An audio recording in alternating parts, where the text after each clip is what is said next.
Bismillah. Assalamualaikum warahmatullahi wabarakatuh. Teman-teman, video ini saya mau share pandangan saya. Ya kalau teman-teman lagi memikirkan visi jangka menengah, jangka panjang, kita jualan online ini ujungnya tuh apa sih? Nah, ini saya spesifik ke apakah ujungnya harus branding? Nah, ini kan pasti teman-teman kalau ikut kelas, ikut workshop, bukan pasti ya, sebagian besar pasti arahnya bahwa yang terbaik adalah branding, branding langsung mengeluarkan studi kasus Apple, Samsung, Microsoft dan seterusnya. Itu tidak salah, tapi nggak harus. Teman-teman jualan online nggak harus branding. Saya pun sekarang mazhabnya mazhab tidak branding. Oke, ini pendapat saya kenapa saya mazhabnya tidak branding sekarang. Nggak tahu, bulan depan mungkin berubah lagi ya, namanya juga manusia teman-teman. Oke, jadi buat saya definisi branding ya, bagi saya ya, definisi brand itu banyak banget di luar sana. Oh, kalau kita debat di sini nggak akan habis-habis. Si A ngomong B, si B ngomong C, si D A, pokoknya gitu. Kalau definisi saya, biar membuat simple, karena saya suka hal-hal yang simple, yaitu bagi saya branding adalah ingat plus repeat order. Udah, ingat dan repeat order. Jadi kalau orang bisa ingat, ingat saya, ingat apa? Ingat produk saya dan repeat order, menurut saya itu brandingnya sukses. Tapi kalau ingat doang tanpa repeat order, percuma. Repeat order tanpa ingat, percuma juga. Itu repeat order yang nggak sengaja berarti. Jadi ingat plus repeat order. Nah, salah satunya ini YouTube saya ini kan saya juga personal branding ya. Buktinya ntar. Nah, YouTube saya ini kan personal branding juga. Ini ya nge-branding juga. Makanya kalau saya ngerti branding, makanya hati-hati teman-teman kalau diajarin nge-branding sama orang nggak ngerti branding, alias digital presence-nya nggak jelas. Berarti kan dia nggak ngerti branding, mungkin juga nggak ngerti marketing, mungkin. Oke. Nah, ini kalau saya returning viewersnya, jadi ini kalau YouTube ya, returning viewersnya tuh 50-50-50%. Artinya setengah yang nonton video YouTube saya ini adalah ingat dan nonton lagi, ingat dan nonton lagi. Itu berarti branding saya cukup berhasil kalau bilang rasio, tapi memang reach-nya memang nggak luas ya, nggak luas. Lalu saya juga ada brand, saya juga punya brand, saya juga apa nge-branding di Shopee, nama toko saya namanya Baju Yuli. Memang apa ya, memang itu bisa dibilang berhasil nggak juga. Cuman alhamdulillahnya 3 tahun ke belakang kami hidupnya dari repeat order, dari customer-customer yang lama. Karena ada yang beli, karena kan kami jualnya gamis anak syari ya. Ada yang beli dari umur 3 tahun, terus 5 tahun beli lagi, pas 7 tahun beli lagi. Artinya customer saya, customer kami ingat dan order lagi. Jadi branding saya ya bagi definisi saya ya berhasil, cukup berhasil. Tapi masalah skalanya itu beda-beda ya. Tiap orang pasti beda-beda. Branding ada yang nganggap bahwa branding itu harus top one, harus top of mind. Nah, balik lagi ke definisinya. Definisinya banyak banget teman-teman. Nggak ada yang salah. Bukan nggak ada yang salah ya. Eh apa ya?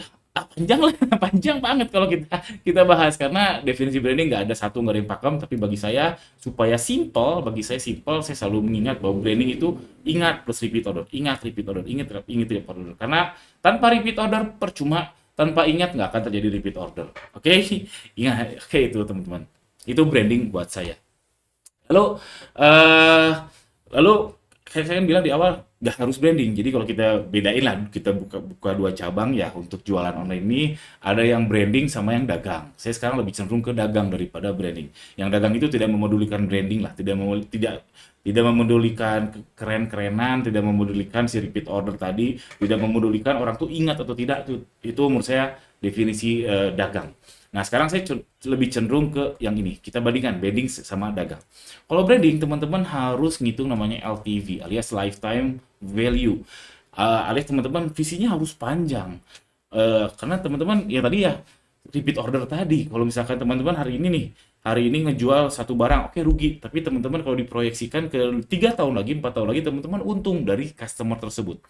Contoh paling simpel yang banyak banget di buku-buku bisnis adalah kasus Colgate. Colgate. Ini setidaknya 2 kali saya baca studi kasus tentang Colgate. Colgate itu Pepsodent lah. Pepsodent kalau di Amerika tuh. Colgate itu, kalau orang pertama satu kali beli doang, dia rugi.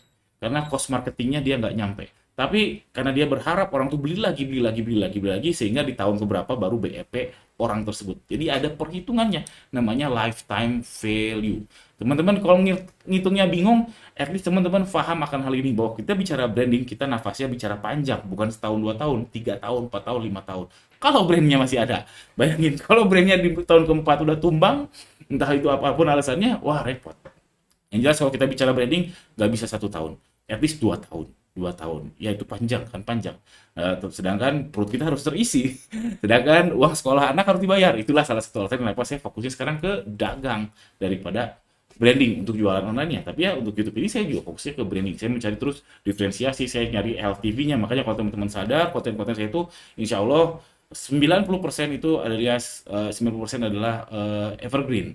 Yang saya berpikir ini kalau setahun lagi masih nggak orang nonton, 2 tahun lagi masih nggak orang nonton, dan seterusnya. Ini pun soal branding nggak akan habis-habis. Dan harapan saya kalau teman-teman nonton ini lebih dari setahun dari tanggal ini di-upload, ini tanggal 21 Mei 2025, komen di bawah. Itu masalah visi jangka panjang. Oke, itu kalau mau teman-teman mau branding. Kalau dagang cukup short aja. Oh, untung sekarang, ya untung sekarang. Jualan untuk minggu depan, ya untung minggu depan. Jadi bukan berharap sekarang rugi dulu, nanti 2 tahun lagi baru balik modal, enggak. Tapi kalau dagang, sekarang jualan harapannya sebulan kemudian udah balik modal dan seterusnya. Jadi short, lebih pendek. Karena buat apa?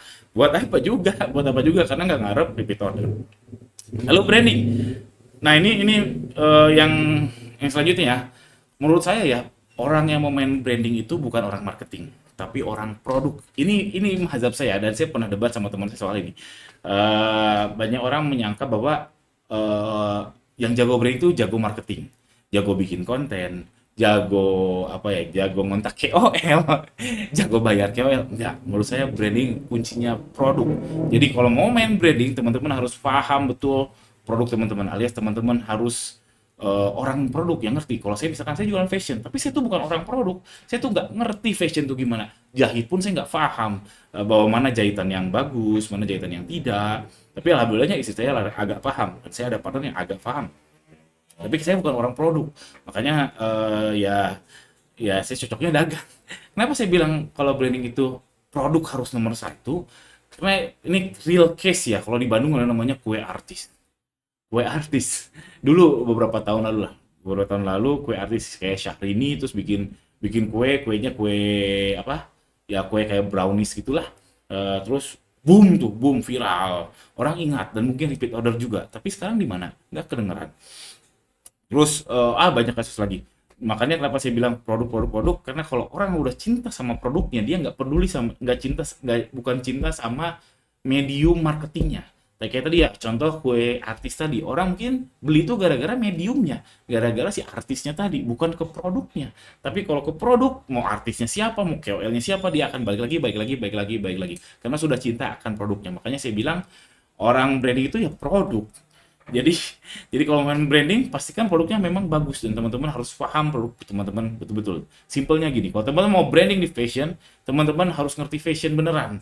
Jadi ngerti fashion beneran dari hulu ke hilir, dari desain produknya, dari benangnya harus ngerti. Bukan mengolik roas, tapi harus ngerti soal produk. Itu menurut saya soal branding. Anda boleh banget gak sepakat karena memang ini agak nyeleneh pola pikir saya bahwa mungkin kebanyakan orang menganggap bahwa branding yang bagus adalah karena marketer yang bagus. Enggak, menurut saya kalau mau branding bagus harus produk yang bagus. Lalu kalau dagang, nah dagang baru marketing. Namanya dagang, kita mainnya short. Kita pengennya lagi rame apa atau mau coba jualin ini. Ya, untung, terserah dia. Dia mau komplain nanti ya oke. Dia mau nggak balik lagi ya terserah. Toh saya ada produk yang lain. Nah itu baru orang marketer. Jadinya dagang. Jadi kalau bagi saya, marketer itu ya untuk dagang, bukan untuk branding. Karena untuk branding harus orang produk. Tapi memang orang produk tetap harus harus punya channel penjualan juga. Tapi nggak harus jago-jago amat. Yang penting tetap produk-produk itu branding. Nah kalau dagang, marketingnya harus jago. Nah ini saya cocok. Saya cocok karena sehari-hari saya depan laptop. Saya nggak sehari-hari depan mesin jahit. Enggak. Saya nggak sehari-hari riset bahan. Saya nggak ngikutin majalah fashion. Enggak. Kalau saya sehari-hari melototin ROAS, ngitung angka, nah saya cocok di marketing. Jadi kalau dagang, ya mainnya marketing, mainnya iklan, mainnya ROAS yang gitu-gitu. Bukan ke branding, menurut saya seperti itu. Lalu kalau branding itu push. Namanya juga branding. Kalau teman-teman nge-branding suatu produk, suatu toko online, misalkan contoh ya tadi ya, kue artis. Kue artis tadi dia nge-branding sebagai jualan kue artis. Nggak mungkin tiba-tiba besok dia jualan jualan misalkan jualan kaos kaki. Kan aneh, orang juga bingung.